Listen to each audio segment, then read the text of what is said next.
Good morning, dear students. Today I will explain you the poem In the Bazaars of Hyderabad. This poem was written in early 28th century. It was written by Sarojini Naidu. She is also known as the Nightingale of India. She was an Indian independence activist and a poet from Hyderabad, India.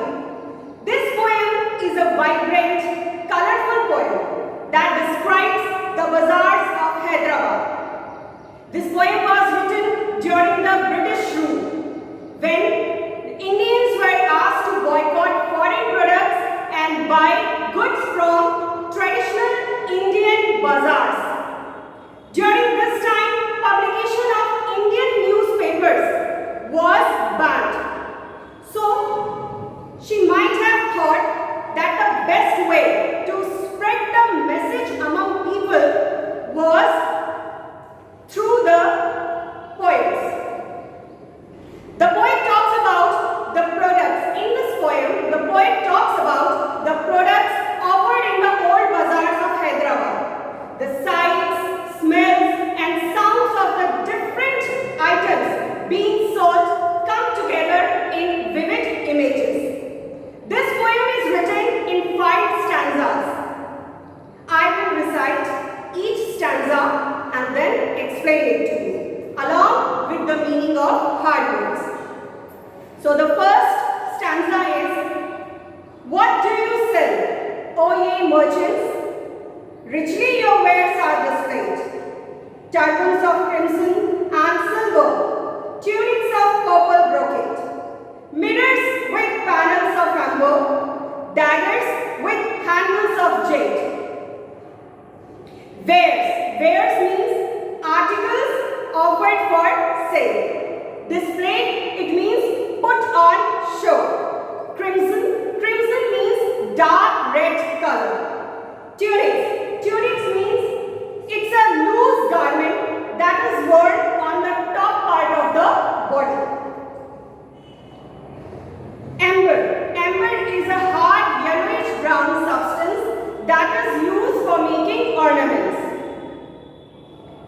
So in the first stanza, the poem begins with a question from the poet to the merchants. She asks the merchants about the articles that are put on show.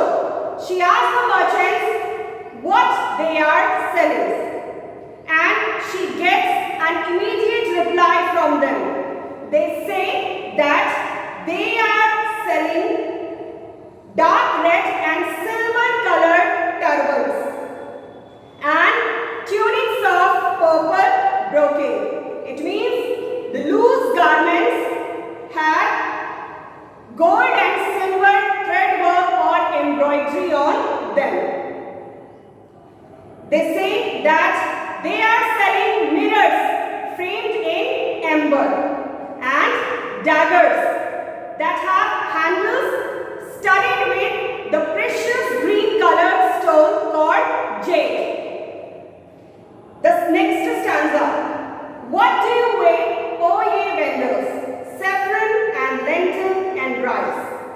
What do you grind, O ye maidens? Sandalwood, henna and spice. What do you call, O ye peddlers? Chessmen and ivory dice. Saffron. Saffron is a precious spice that is obtained from the stigma and style of a flower and is mainly used as seasoning and coloring agent in food. Maiden. Maiden means an unmarried girl or young woman. Lentils. Lentils means pulses. Sandalwood or chandan. Chandan, as it is known in India, it's a very common product and it is often used in beauty products. Peddler.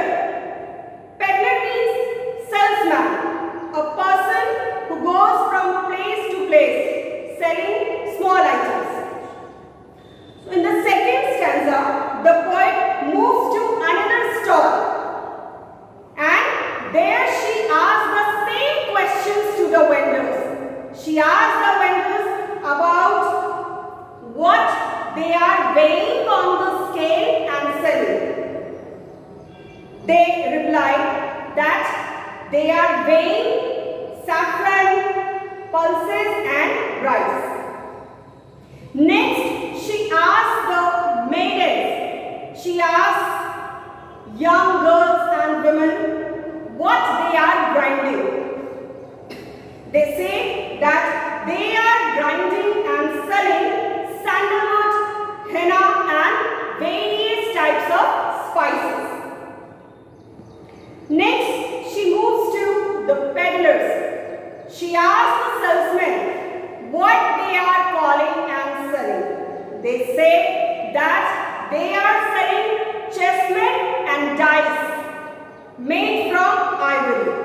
Ivory is a hard white substance found in the tusks of animals like elephants and walrus.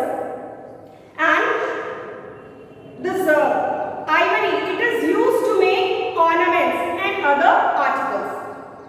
So these two stanzas, through these two stanzas, the poet tells the readers how rich India is. The third stanza is, what do you make, O ye goldsmiths? Wristlet and anklet and ring. Bells for the feet of blue pigeons, frayed as a dragonfly's wing. Girdles of gold for dancers, scabbards of gold for the king. Frayed. Frayed means weak. Here it means delicate or thin. Girdles. Girdles means belt. Scabbards means covers for swords.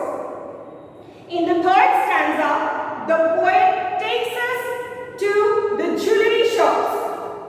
There, she asks the goldsmiths what kind of ornaments they are making and selling. The goldsmiths say that they make variety of ornaments like wristlets, anklets and rings. Moreover, they say that they make bells for blue pigeons to be tied to their feet. And the bells made by them, they say that the bells made by them are as delicate or thin as a dragonfly's wing. Simultaneously, they say that they make belts, girdles means belts, they make gold belts for dancers and sheaths for the kings to keep their swords. So this is all about first three stanzas of the poem. In the next video, I will explain you the last two stanzas of the poem as well as the message of the